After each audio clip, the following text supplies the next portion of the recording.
L'Algérie, depuis si longtemps le théâtre d'événements tragiques. Plus de 200 000 réfugiés venant des zones frontalières avaient quitté leur village pour gagner les régions voisines de la Tunisie et du Maroc. Ils n'amenaient que ce qu'ils pouvaient porter sur leurs épaules. Depuis lors, pour survivre, ils n'ont pu compter que sur la charité et la générosité de leurs frères humains.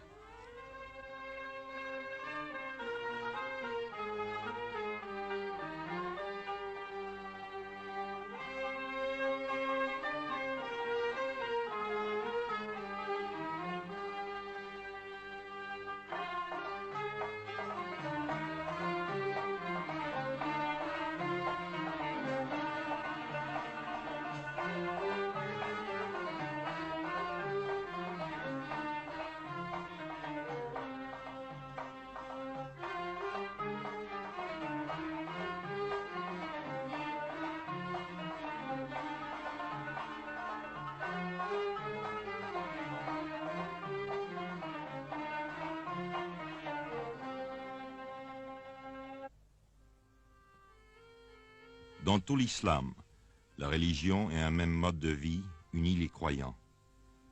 Pour le peuple musulman, une parole du prophète exprime le sentiment de leur solidarité. L'homme est à l'homme comme la pierre est à la pierre qui donne à l'autre et reçoit de l'autre la force qui fait la solidité de l'édifice. Lorsque venant d'Algérie les réfugiés arrivèrent, ils n'eurent rien à demander.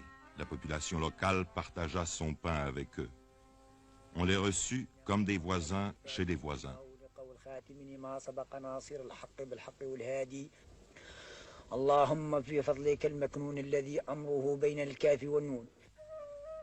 Mais la terre ne pouvait nourrir tout le monde. Les moyens des gouvernements tunisiens et marocains s'épuisèrent bientôt, et c'est au Haut-Commissariat des Nations Unies que l'on fit appel. Sur sa requête, le Comité international de la Croix-Rouge apporta les premiers secours.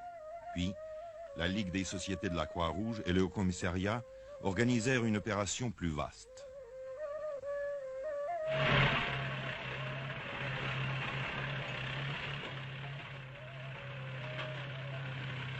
Dès lors, depuis 1959, l'aide aux réfugiés en Tunisie et au Maroc se fit principalement selon ce programme.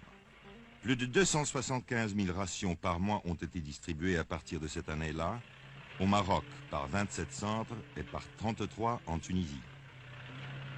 À Figuig, petite ville marocaine dans le Sahara, la distribution a lieu le 12 de chaque mois. L'équipe arrive la veille au soir après des heures épuisantes de voyage sur les rudes pistes du désert. Le chef d'équipe, un Suisse, fait le point de la situation avec le caïd. Une bonne partie des 4000 réfugiés qui touchent leur ration à Figuig vit dans le désert, certains même à 100 km de la ville. Dès que le soleil apparaît au-dessus de l'horizon, commence l'arrivée des réfugiés. Ils veulent être là dès la première heure, comme s'ils avaient peur de manquer la distribution. Dans certains grands centres où la distribution dure 2 ou 3 jours, les gens font la queue pendant tout ce temps-là, mangeant et dormant en plein air. Quand l'équipe arrive au lieu de la distribution, elle s'entoure d'une clôture de barils vides.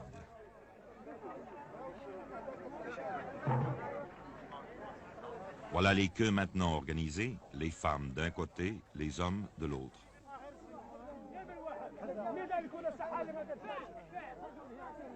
Ils observent très attentivement les préparatifs.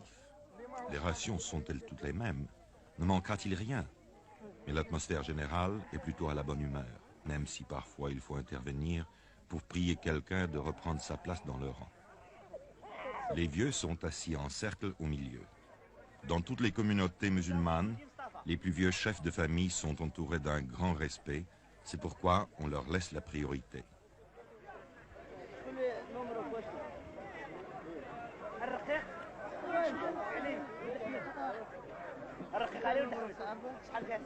Mais les hommes ne seraient pas les hommes si même parmi les plus vieux, certains essayaient de passer avant les autres, comme ce vieil homme qui a tout l'air de vouloir se glisser au premier rang.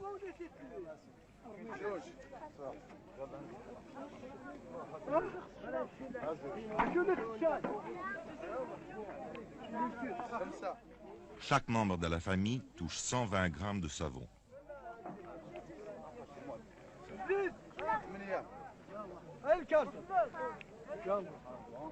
400 grammes de sucre,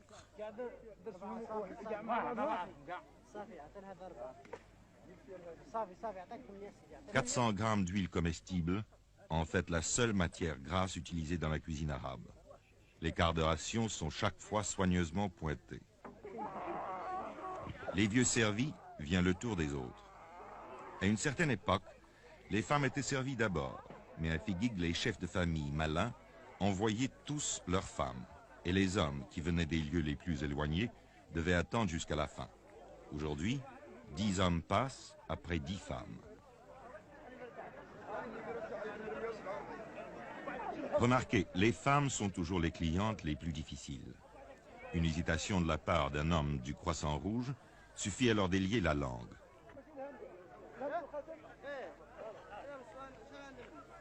C'est dans cette ancienne église que l'archevêque catholique de Casablanca a mise à la disposition de l'opération de secours que se fait la distribution de blé et de riz.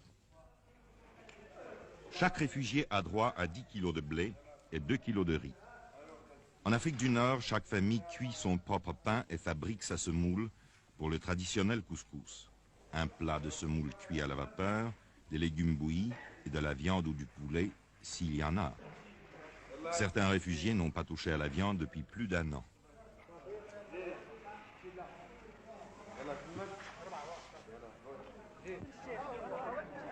Autour de l'église, les enfants pauvres du pays viennent glaner les grains tombés.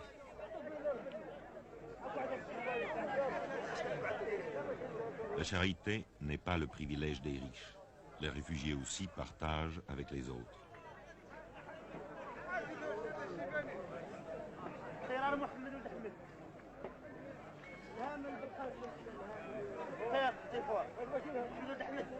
En moins de 2 heures, la distribution est faite. Certaines familles disposent en commun d'un moyen de transport mécanique. Mais la plupart repartent avec leur âne chargé de provisions mensuelles. La famille, ce n'est pas seulement le père, la mère et les enfants, mais aussi les grands-parents, les frères, leurs femmes et leurs enfants, et parfois aussi les cousins. Il arrive qu'une famille forme un groupe de plus de 20 personnes. À travers les rues principales de Figuig, les caravanes repartent, formant une longue procession.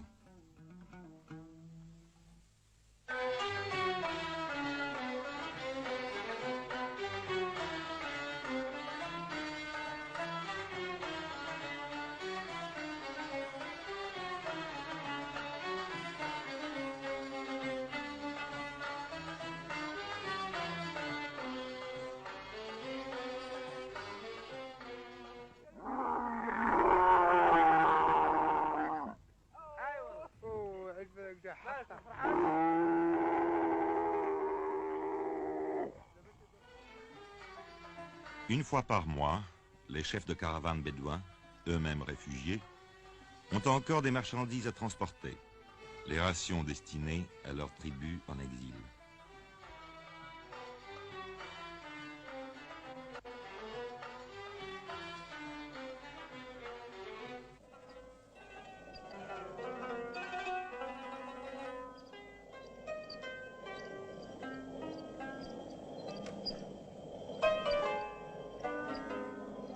Aujourd'hui encore, on utilise des meules comme celles que l'on a découvertes dans les ruines romaines d'Afrique du Nord. Le blé vital. Le blé vital amené d'au-delà des mers dans les ports d'Afrique du Nord, emmagasiné, distribué, moulu, cuit, mangé.